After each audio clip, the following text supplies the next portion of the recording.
आज हम पढ़ेंगे क्रोटॉन टिक। तो क्रोटॉन टिक का जो कॉमन नेम है वो दो है। एक है purging not, purging because it is related to diarrhoea, और दूसरा है, एक तो हो गया पर्जिंग नॉट और दूसरा हो गया क्या, croton seed, croton oil seeds, croton oil seeds, और दूसरा है पर्जिंग नट। तो इसका प्रूवर है रीमैन, HREMAN, रीमैन, और ये क्लास 8 जो होता है, क्लास 8 के अंडर ये आता है, और इसका फैमिली है यूफोर्बियासी।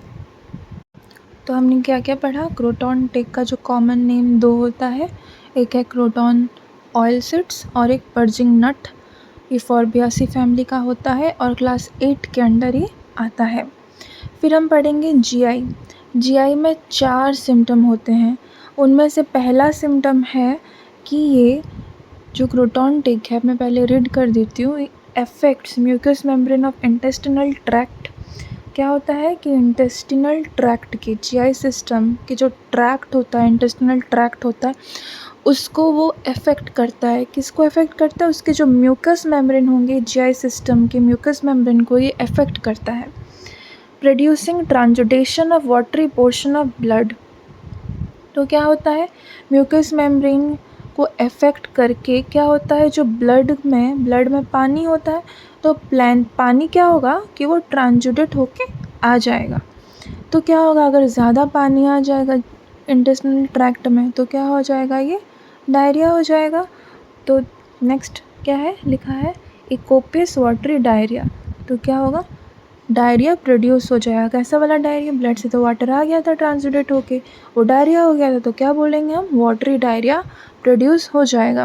और यहाँ पे लिखा है कोपियस, कोपियस इसलिए, नॉर्मली डायरिया का डेफिनेशन होता है 3 से मोर, अगर वो बार जाए 3 से मोर, अगर वो फ्रिक्वेंटली जाता है, नंबर अगर हम देखें 3 से ज़्यादा अगर वो नंबर जाता है तो हम डायरिया कहते हैं। और यहाँ पे कोपियस लिखा है, 10-15 बार वो डायरिया जाएगा। तो हमने ये पढ़ा फर्स्ट सिम्टम की इंटेस्टिनल ट्रैक्ट के म्यूकस मेम्ब्रेन को अफेक्ट करता है और ब्लड में जो पानी रहता है वो ट्रांसुडेट होके आ जाता है। पानी आ जाएगा मतलब कि डायरिया हो जाएगा। और कैसा डायरिया होगा, वाटरी डायरिया हो जाएगा। वाटरी डायरिया हो जाएगा तो फिर यहाँ पे लिखा है कोपियस, तो क्या होगा, बहुत ज़्यादा होगा। मतलब नॉर्मली डायरिया जो होता है 3 से ज़्यादा होता है, ये तो वही 3 से ज़्यादा, मतलब कितना ज़्यादा, यहाँ पे इतना कोपियस लिखा है, मतलब 10 से 15 बार वो डायरिया जाएगा। और इसके ब्रैकेट में दे रखा है वेराट्रम। तो हम अभी वेराट्रम देखते हैं कि वेराट्रम में क्या लिखा है। इसका भी जो डायरिया होता है वो वाटरी होता है, पढ़ लेते हैं पहले। फ्रीक्वेंट होता है, बार बार जाएगा, बार बार, जैसे क्रोटॉन टिक पे जा रहा था बार बार 10 से 15 बार, वैसे ही वेराट्रम भी बार बार जाएगा, फ्रीक्वेंटली होगा, ग्रीनिश होगा। वेराट्रम एल्बम का डायरिया ग्रीनिश होगा, पर क्रोटॉन टिक का डायरिया होगा येलो। यहाँ पे वेराट्रम एल्बम का जो डायरिया होगा ये भी वाटरी होगा, क्रोटॉन टिक का भी डायरिया वाटरी ही था। ठीक है, इसीलिए कंपैरिजन करने के लिए ये दे रखा है कि दोनों में सिमिलैरिटीज़ ये है कि दोनों का डायरिया क्या है, वाटरी है। दोनों ही फ्रीक्वेंटली जा रहे हैं, पर क्रोटॉन टिक में फ्रीक्वेंट वर्ड नहीं लिखा है, कोपियस वर्ड लिखा है। ठीक है, तो फ्रीक्वेंटली लिखा है कहाँ पे, वेराट्रम में। क्रोटॉन टिक में क्या लिखा है, कोपियस।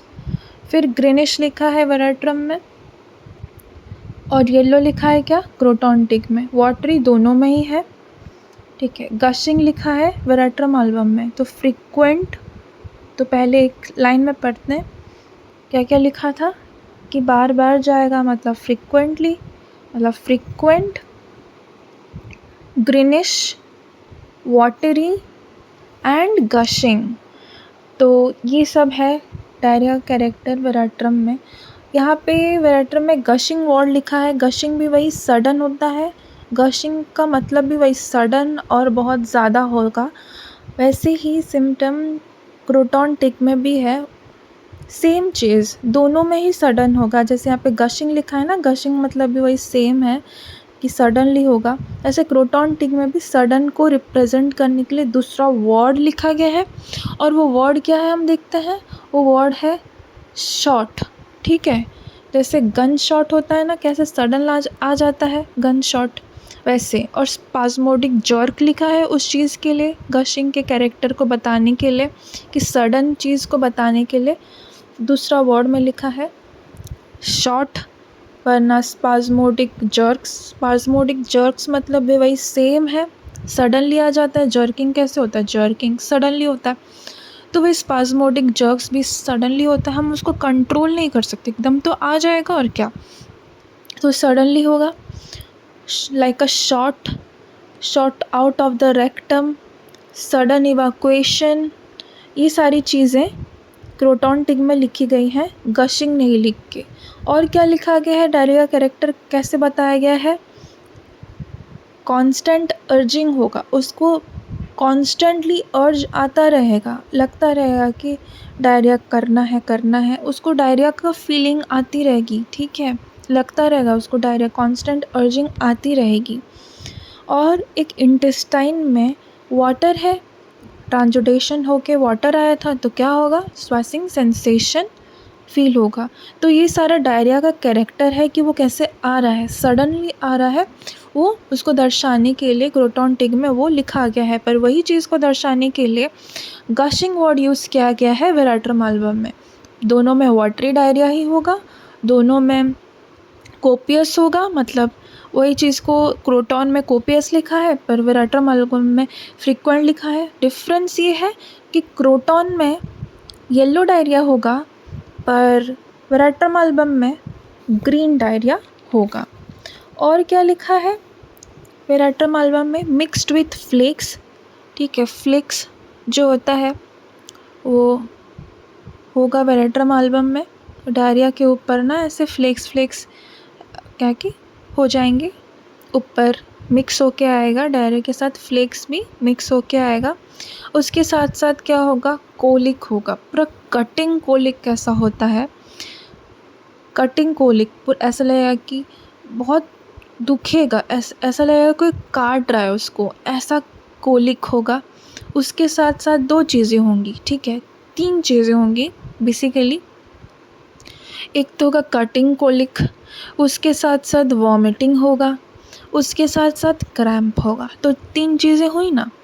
एक है वॉमिटिंग, तो कोई पेशेंट आ रहा है और वो बोल रहा है कि भाई साहब मुझे डायरिया के साथ साथ वॉमिटिंग हो रहा है, और हम पूछें कि और क्या क्या हो रहा है आपको, तो अगर वो कहता है कि सर हमें डायरिया के साथ साथ वॉमिटिंग हो रहा है और क्रैम्प भी देखने को मिल रहा है, जो क्रैम्प के पहले हाथ में हुआ और फिर फीट में हो गया, फिर सारे तरफ हो गया, स्प्रेड हो गया वो क्रैम्प, वो हो रहा था। और फिर कोलिक भी हो रहा था, ऐसा लग रहा था कि कोई काट दे रहा है अंदर से, मतलब इतना ज़ोर से पेट दर्द दे रहा था, कटिंग कोलिक हो रहा था। और हम और पूछने लगे डायरिया के बारे में कि अब डायरिया के बारे में बताओ, आपने तो बताया डायरिया के साथ साथ क्या हो रहा था, अब बताओ कि डायरिया कैसा हो रहा है। तो बताएगा बहुत बार हो रहा है, ग्रीन कलर का डायरिया हो रहा है, एकदम गशिंग हो रहा है, सडन और ज़्यादा हो जा रहा है और वाटरी हो रहा है। तो ये सारी चीज़ें बताएगा। और वो बोलेगा कि कैरेक्टर कैसा है, जब हम पूछेंगे तो बताएगा कि डायरिया जो है वो गशिंग हो रहा है, वाटरी हो रहा है और उसमें फ्लेक्स आ रहे हैं। मैंने देखा कि सर वहाँ पे फ्लेक्स भी था और बहुत थकान महसूस हो रही है। क्रोटॉन टिक में क्या था, कोई थकान महसूस हो रही है, भले बहुत फ्रिक्वेंट हो रहा है पर वहाँ पे मेंशन नहीं है कि कितना थकान महसूस हो रही है कि नहीं हो रही है, मतलब प्रोस्ट्रेशन के बारे में कुछ लिखा नहीं है। पर वेराट्रम एल्बम में बताया गया है कि प्रोस्ट्रेशन होगा और इतना थकान महसूस होता है ना, इस वजह से जब डायरिया कर रहा होता है वो आदमी, तो क्या होता है कि स्वेट जो होता है, स्वेट आने लगता है। कैसा स्वेट, कोल्ड स्वेट, पसीना आ जाता है एकदम से, माथे में क्या होगा, ठंडा पसीना आ जाएगा, माथे में ठंडा पसीना आ जाएगा जब वो डायरिया कर रहा होगा तो। और उसके बाद डायरिया करने के बाद उसको बहुत थकान महसूस होगी। तो रीज़न क्या है इन सारी चीज़ों का, क्रोटॉन टिक में रीज़न है कि जब वो खाएगा, खाने के टाइम डायरिया होगा, as soon as he eats or drinks, तुरंत, खाने के तुरंत, मतलब वो कुछ खाएगा या कुछ पिएगा तुरंत उसको एज सून एज ही ईट्स और ड्रिंक्स उसको डायरिया होगा। पर वेरेट्रम एल्बम में लिखा है कि आफ्टर फ्राइट उसको होगा, क्या होगा, सडन अगर कोई डर गया ना तो ये सारी चीज़ें सडन होंगी, डायरिया सडन हो जाएगा एकदम से अगर वो डर गया तो। और हम देखेंगे कि लीस्ट मूवमेंट से उसकी डायरिया जो होगा वो एग्रावेट कर जाएगा। क्या होगा, लीस्ट मूवमेंट से उसका डायरिया जो होगा एग्रावेट, थोड़ा सा अगर वो मूव